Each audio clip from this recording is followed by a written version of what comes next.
Magandang hapon guys. At ito po yung lugar ng Iwahig. Dito po ako sa tabing dagat na Iwahig. Ayan po ang bundok na Iwahig. Ayan. Magandang hapon po sa inyong lahat. Ayan po. Minsan may kalabaw din sa taas minsan. Ayan, dito po kami nagpapalipas ng gabi sa kubo na yan. Ayan, dito kami tambay. Ito buwan. Ayan po ang lugar ng Iwahig.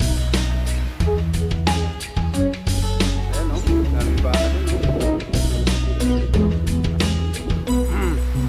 maganda po dito dahil pagka wala po yung mga kaibahan ko malis po sila ayun biday kita po biday guys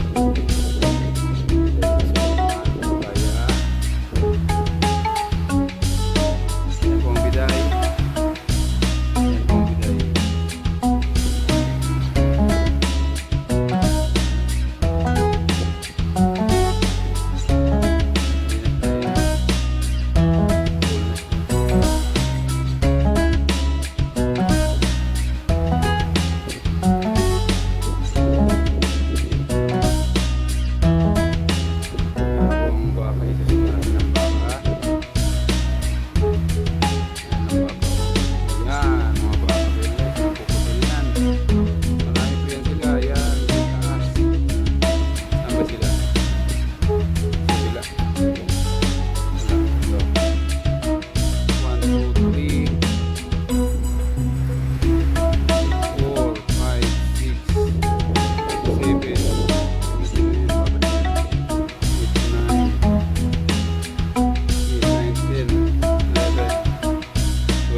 Ako lang dito sa isla na to dahil malis yung mga kaibahan ko.